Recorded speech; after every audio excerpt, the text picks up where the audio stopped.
சொந்தங்களே, இன்றைக்கு இலங்கை நாட்டுல பார்க்க கிடைச்ச மோசமான சில விஷயங்களை தான் சொல்ல போறேன். இன்றைக்கு பல நாளா பல மாச கணக்கா இந்த கசிப்புன்ற சாராயம் இன்னும் சில போதைப் பொருளை வித்து வந்த ஒரு பெண் ஒருத்தவங்க மட்டக்களப்புல கல்லடி என்று சொல்ற இடத்துல வச்சு கையும் களவுமாக கைது செய்யப்பட்டிருக்காங்க. இவங்கட இன்னும் முக்கியமான சில விஷயத்தையும் எப்படி கைது செய்யப்பட்டாங்க சகல விஷயத்தையும் சொல்றேன். அது மட்டும் இல்ல, வவுனியால நேற்று இரவு செக்கடி பிளவு என்று சொல்ற இடத்துல தம்பி தன்னுடைய அக்காவை கத்தியால குத்தி கதையவே முடிச்சிருக்கிறேன். அந்த அக்கா உயிரிழந்துட்டாங்க. எவ்வளவு மோசமான செயல் என்று யோசிச்சு பாருங்க. அது மட்டும் இல்ல, இலங்கை நாட்டை சேர்ந்த ஒரு தமிழ் ஆக்கள் தாயும் அந்த தாயினுடைய 20 வயசு இருக்கக்கூடிய மகளும் பிரான்ஸ் நாட்டுல உயிரிழந்திருக்காங்க. பார்க்கவே பட்டு மோசமா கவலையா இருந்துச்சு.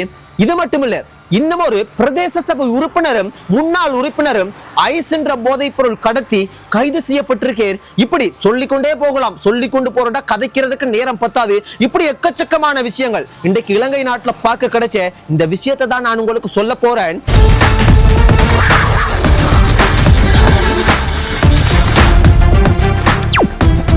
முதலாவது, இந்த கல்லடியில ஒரு அக்கா ஒருத்தவங்க கைது செய்யப்பட்டாங்கன்னு சொன்னோ, யோசிச்சு பாருங்க. இந்த போதைப் பொருள் விற்கிறது மிக மிக ஆபத்து. அதுல பெண்களும் இது போல தவறுகள் செய்யறாங்க. பெண்களோ ஆண்களோ யார் செய்தாலும் தவறு தவறுதான். ஆனால் பெண்களும் இதில் ஈடுபடுறாங்கன்றத பார்க்கும்போது எவ்வளவு கவலையா இருக்கு. என்ன நடந்திருக்குண்டா, இந்த அக்கா பல கல்லடியில பல மாசமா பல வருஷ கணக்கா இந்த போதைப் பொருள், அதே போல இவங்க மெயினா விற்பனை செய்யறது இந்த கசிப்புன்ற சாராயம். தெரியும், கசிப்புன்றது எவ்வளவு லோக்கலா இருக்கும். அதை குடிச்சா வயிறுள்ளுக்கு ஒன்றுமே இருக்காது, எல்லாம் செத்து போயிரும். அப்படி மோசமானது தான் கசிப்புன்ற சாராயம். அந்த கசிப்புன்ற சாராயத்தை காய்ச்சி வித்து அதுல இருந்து சம்பாதிச்சு இவங்களோட வீடு நல்ல ஆடம்பரமான வீடு கட்டி அந்த வீட்டை சுத்தி நல்ல பெரிய மதிலெல்லாம் கட்டி இருக்கிறாங்க. அப்ப போலீஸ்ட கேட்கப்பட்ட ஒரு முக்கியமான விஷயம் என்ன தெரியுமா? ஏன் நீங்க இவ்வளவு காலமா அவங்களை கைது பண்ண இல்லை? என்னண்டு இவ்வளவு காலமா அவங்க இதெல்லாம் வந்து அழகா செய்தாங்கன்னு கேட்டா அவங்க அதுக்கு சொல்ற விஷயம் என்ன தெரியுமா? அவங்களை கைது செய்யறதுக்கு போனா சுத்தி வர நல்ல பெரிய மதிலெல்லாம் அந்த அக்கா வந்து கட்டி வச்சிருக்கிறா. அவ சிசிடிவி எல்லாம் நல்லா பூட்டிட்டு உள்ளுக்கு இருந்து போலீஸ் இவங்க பிடிக்கிற ஆக்கள் வந்தா சிசிடிவில பார்த்துட்டு கதவெல்லாம் அடைச்சிட்டு உள்ளுக்கு சத்தமே இல்லாம இருப்பாவாம். முடிஞ்ச அளவுக்கு இவங்களும் கூப்பிட்டு பார்ப்பாங்க. ஆள் வரலண்டோன்னு இவங்களும் வந்துருவாங்களா.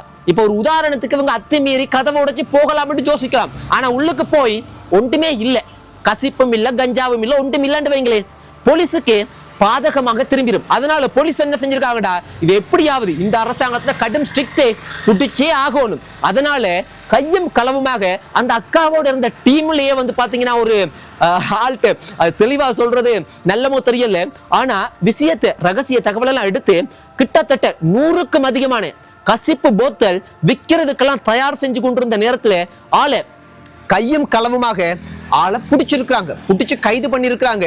யோசிச்சு பாருங்க, ஆகலும் பெரிய வயசும் இல்ல, அதுக்கு சின்ன வயசும் இல்ல, ஒரு இளமக்கான்னு சொல்லலாம். அந்த மாதிரி ஒரு அக்கா, அதுவும் பெண்கள் ராப்பா, பெண்கள் பயம் இல்லாம செய்யறாங்களே. இப்ப கொலைகள், கொள்ளை அடிக்கிறது, போதைப் பொருள் விற்கிறதுல எல்லாம் பெண்கள் நல்லா ஈடுபடுறாங்க.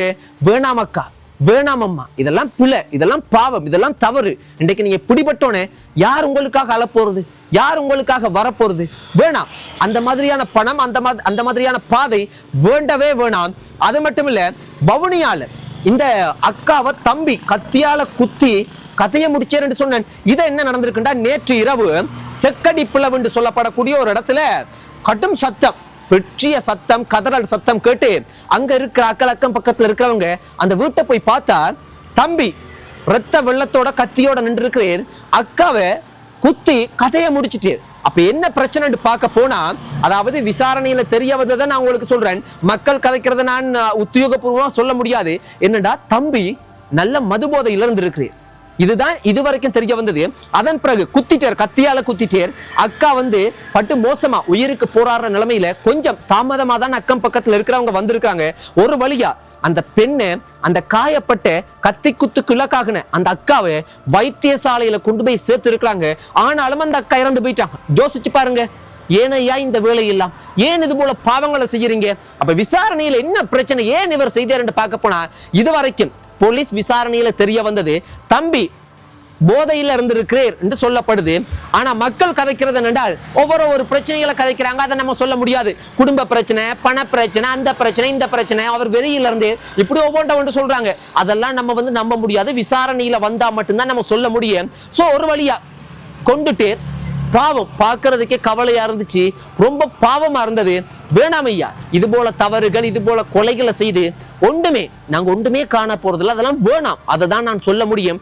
அது மட்டும் இல்ல, பிரான்ஸ்ல ஒரு தமிழ் தாயும் அந்த தாயினுடைய மகளும் இறந்து போனாங்கன்னு சொன்னேன். இது என்ன நடந்திருக்குண்டா, பிரான்ஸ்ல பல வருஷமா வாழக்கூடிய செண்டி என்று சொல்லப்படக்கூடிய டென்னி என்ற ஒரு இடம் ஒன்று இருக்குது. அங்க அந்த ஒரு வீட்டுல, அந்த இடத்துல இருக்கிற ஒரு வீட்டுல பல நாளா அந்த வீட்டுல ஒரு தாயும் மகளும் போறவங்க வாரவங்க. ஆனா எந்த ஒரு ஊசாலாட்டமும் இல்லாம ஆக்கள் இருக்கிறது போல எந்த ஒரு அறிகுறியும் இல்லை.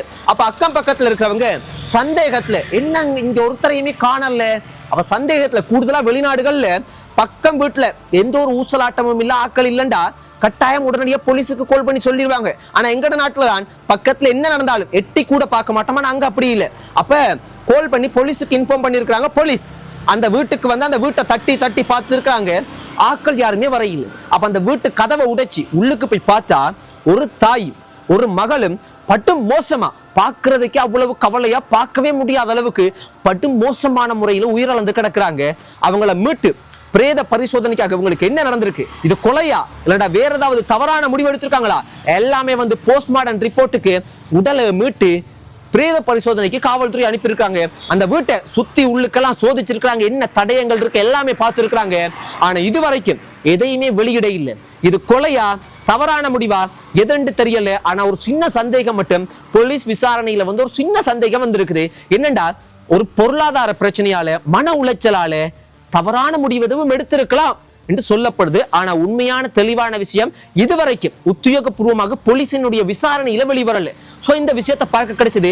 ஏற்கனவே இலங்கை நாட்டில இருந்து போராக்கள் புலம்பெயர் தமிழர்களா யுத்தத்துல இருந்து போகும்போது, யுத்தத்துக்கு முதல் போகும்போது, யுத்தம் முடிஞ்சு போகும்போது, இப்ப பொருளாதார பிரச்சனையில போகும்போது ஏகப்பட்ட கவலை துன்பம் இதெல்லாம் கடந்துதான் வெளிநாடுக்கு போறாங்க. எந்த நாடா இருந்தாலும், சுவிஸோ, பிரான்ஸோ, அமெரிக்காவோ, டென்மார்க்கோ, பெல்ஜியமோ, எந்த நாடா இருந்தாலும் நல்ல வருமானம், நல்லா உழைக்கலாம், நல்ல அழகான இடங்கள், அழகான காலநிலை, நல்ல வீடுகள், நல்ல ட்ரீட்மெண்ட், எல்லாமே நல்ல. ஆனாலும் நம்மளோட சொந்த நிலத்துல, எங்களோட சொந்த நாட்டுல வாழ்றது போல வரவே வராது. அவ்வளவு ஒரு பெயின்ஃபுல்லான ஒரு வேதனை ஒன்று இருக்கு. ஆனாலும் வருமானத்துக்காக, சில காரணங்களுக்காக அங்க போக வேண்டிய சூழ்நிலை ஏற்படுது. அப்படி அங்க என்ன துன்பத்துல அவங்க இருந்தாங்களோ தெரியல, என்ன நடந்ததோ தெரியல, உயிரிழந்திருக்கிறாங்க. அதை பார்க்கும்போது ரொம்ப கவலையா இருந்தது. உண்மையாகவே வெளிநாடுகள்ல இருக்கிற புலம்பெயர் சொந்தங்களே, கவனமா இருங்க. நீங்களும் கவனமா இருங்க. இந்த விஷயங்களை நான் பார்க்கக்குள்ள ரொம்ப கவலையா இருந்துச்சு. சோ இதையும் பார்க்க கிடைச்சது. அது மட்டும் இல்ல, இந்த ஒரு முன்னாள் பிரதேச சபை உறுப்பினர் அம்பாறை மாவட்டத்துல கைது செய்யப்பட்டிருக்கார். என்னன்னு பார்க்க போனா பாருங்க, விளையாட்டு எப்படி விளையாட்டு. இவங்கள் தான் இந்த மக்களுக்கு சேவை செய்கிற ஆக்கள். என்னண்டா, இந்த கொரியர் சர்வீஸ், அதாவது இந்த டெலிவரி பண்ணுவாங்க.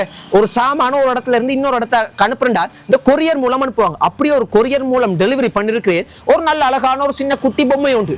அந்த பொம்மை இவர் கண்ணனாலா நிறைய நாளா இந்த பிசினஸ் தான் செய்யறாரு என்று சொல்லப்படுது. ஒரு வழியா ரகசிய தகவல் போலீஸுக்கு கிடைச்சு அந்த கொரியர் பண்ணதை செக் பண்ணி பார்த்தா அதுல இன்னும் சில பொருட்கள், தொலைபேசி, பணம் இப்படி எல்லாம் இருந்திருக்கு. முக்கியமா ஒரு பொம்மை குட்டியில, அந்த பொம்மை குட்டி கழுத்து பக்கத்துல ஐஸ்ன்ற போதை பொருள் ஒளிச்சு வச்சிருந்திருக்காங்க. யோசிச்சு பாருங்க, இப்படி விளையாட்டு. என்னையா நீங்க இந்த ஐஸ்ன்ற போதை பொருளை வித்தா லட்சக்கணக்கான பணம் சம்பாதிக்கலாம். அதே மாதிரி அதை பாவிச்சா சொற்ப நேரத்துக்கு பெற்றியோரு ஒரு சொர்க்கத்துக்கே போற மாதிரி உணர்வு ஒன்று ஏற்படுதுன்னு சொல்றாங்க. அந்த மாதிரி ரெண்டு காரணம். ஒன்று, பாவிக்கிறவங்க ஏன் அதை பாவிக்கிறாங்கடா, அவங்களுக்கு அந்த தற்காலிக ஒரு இன்பத்துக்காக. விற்கிறவங்க ஏன் அதை விற்கிறாங்கடா, நல்ல பணம் சம்பாதிக்கலாம். அதனால எத்தனை தடவை பிடிபட்டாலும், எத்தனை தடவை அவங்க சிக்கினாலும் மறுபடியும் மாற்று வழிகளை மாத்தி இதுகளை தான் ஐயா மறுபடியும் செய்யறாங்க. வேணாம் ஐயா, பாவமான செயல். இந்த மாதிரியான ஆக்கள் சிக்கப்படுறவங்களை வருஷ கணக்கு ஜெயிலுக்கு போட்டாதான் திருந்துவாங்க. இந்த மாதிரி விஷயங்கள் இன்றைக்கு இலங்கை நாட்டில் பார்க்க கிடைச்சது. கவனம் சொந்தங்களே, இந்த நாள் எனக்கு, உங்களுக்கு, எந்த குடும்பம், உங்களோட குடும்பம், இந்த உலகத்துல இருக்கிற அவ்வளவு மனிதர்களுக்கு, உலகத்துல இருக்கிற அவ்வளவு உயிர் இருக்கிற அவ்வளவு ஜீவன்களுக்கு இந்த நாள் மட்டுமல்ல, நாளைக்கு, நாளாண்டுக்கு, எல்லா நாளும் சந்தோஷமான மகிழ்ச்சியான நாளா இருக்கணும் என்று கடவுளை வேண்டிக் கொள்றேன். நன்றி சொந்தங்களே. குட் நைட், ஸ்வீட் ட்ரீம்ஸ், பாய்.